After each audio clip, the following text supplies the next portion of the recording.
Today, we're diving into a powerful idea from the Bible, one that really challenges us to look at our deepest motivations.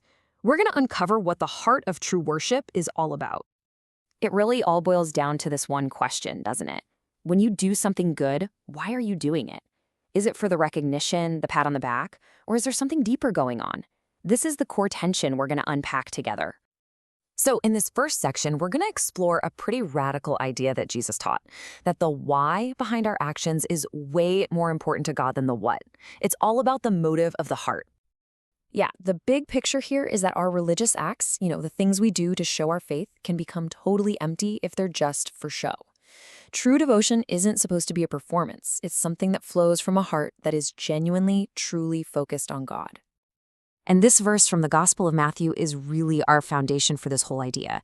It draws a straight line between doing things in secret with a sincere heart and getting a reward from the Father, the one who sees what nobody else does. Let's keep this verse in mind as we go. Okay, so let's be super clear about what we mean by true devotion.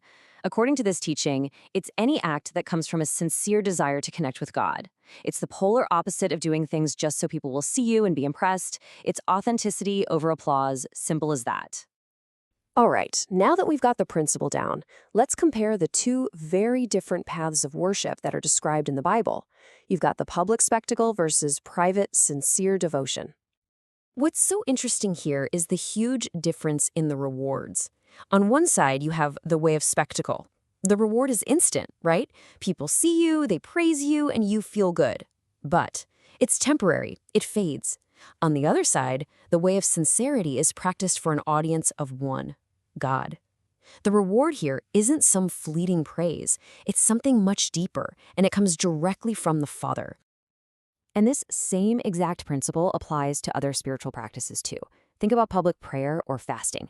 They can so easily turn into a performance where the whole goal is just to look pious.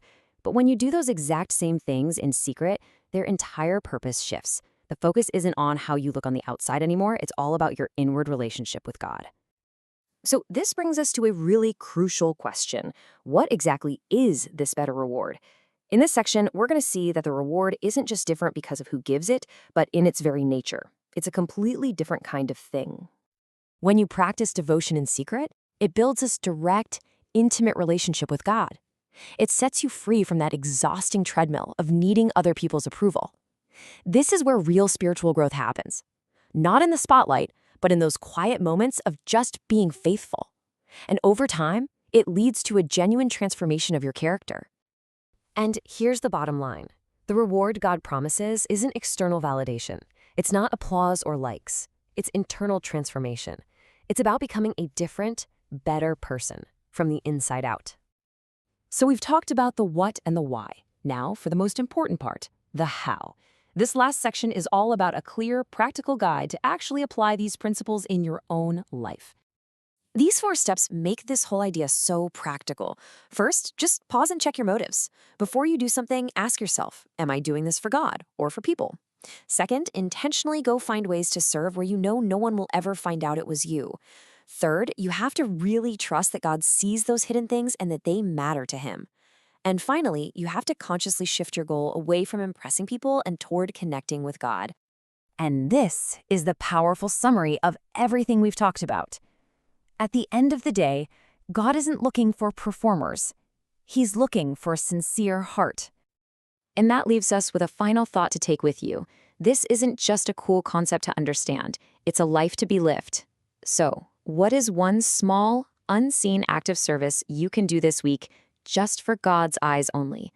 Because that's where the real reward begins.